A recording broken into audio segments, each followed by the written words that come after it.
আসসালামু আলাইকুম, সবাইকে জানাই ঈদ মুবারক। Welcome to my cooking channel Shahrin's cooking artistry. আজকে আমি আপনাদের মাঝে আরও একটি রেসিপি নিয়ে এলাম, প্রন টেম্পুরা রেসিপি অথবা প্রন ফ্রাই। আমি প্রন টেম্পুরা কীভাবে তৈরি করি সেটাই আজকে আপনাদের মাঝে শেয়ার করব। তাহলে চলুন রেসিপিটি শুরু করা যাক। এখানে আমি 1 কেজির মতো চিংড়ি নিয়ে নিলাম। এটাকে আমি প্রথমে চামড়াটা ফেলে দেব, লেজটা কিন্তু ফেলবো না, লেজটা থাকবে। এরপরে আমি মাথাটা একটা কেচি দিয়ে কেটে মাথার মধ্যে যে ময়লাটা থাকে এই ময়লাটা আমি ফেলে দেব। প্রথমে পাগুলো পরিষ্কার করে ফেলবো।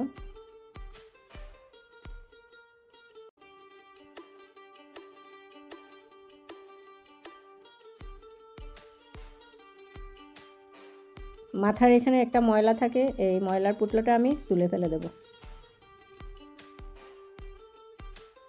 এখন আমি পিঠটাকে কেটে একটা রগ থাকে, এই রগটা ফেলে দেব। এই রগটা কিন্তু বিষ রগ, এটা অবশ্যই ফেলতে হবে, এটার মধ্যে ময়লাও থাকে। এখন পেছন দিকে আমি একটু এভাবে কেটে দেবো, তাহলে চিংড়িটা যখন ভাজবো তখন কোঁকড়াবে না। আবার আপনারা চাইলে টুথপিক ঢুকিয়েও করতে পারেন, আমি টুথপিক ঢুকিয়ে করব, তাহলে চিংড়িগুলো একদম সোজা থাকবে। আমি সব চিংড়িগুলোকে ধুয়ে পরিষ্কার করে নিয়েছি। এখন আমি দিয়ে দিচ্ছি 2 টেবিল চামচ আদার রস, 1 টেবিল চামচ পেঁয়াজের রস, 1 টেবিল চামচ রসুনের রস, স্বাদ মতো লবণ, 2 টেবিল চামচ লেবুর রস,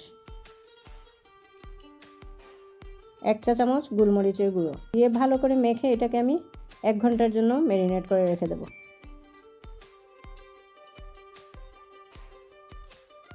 এখন নিয়ে নিচ্ছি একটা ডিম, এটাকে ভালো করে ফেটিয়ে রেখে দেব।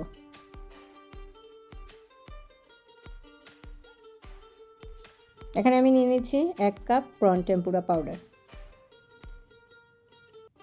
পানি দিয়ে দিচ্ছি 1/2 কাপ, ভালো করে মিক্স করে নেব। আপনারা চাইলে গোলমরিচের গুঁড়াও ব্যবহার করতে পারেন, আমি যেহেতু চিংড়ি মাছে দিয়েছি গোলমরিচের গুঁড়া, এর জন্য আমি আর এখানে এগুলো ইউজ করব না। এখন আমি ডিমগুলো ভালো করে চিংড়ি মাছের মধ্যে দিয়ে মেখে নেব। এখন এগুলোকে কোট করে নেব।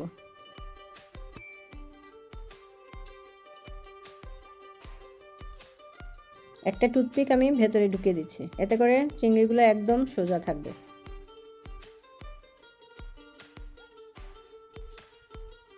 অল্প আছে আমি আস্তে আস্তে হালকা বাদামি রং করে ভাজবো, তাহলে চিংড়িগুলো একদম মচমচে হবে।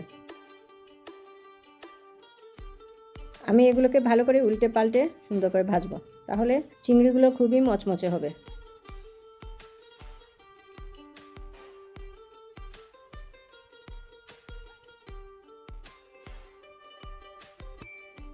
এভাবে আপনারা ট্রাই করে দেখবেন, খেতে কতটা সুস্বাদু এবং চিংড়ি মাছের কোনো ধরনের কোনো গন্ধ থাকবে না। রেসিপিটি যদি আপনাদের ভালো লেগে থাকে তাহলে অবশ্যই একটা লাইক ও সাবস্ক্রাইব করতে ভুলবেন না প্লিজ।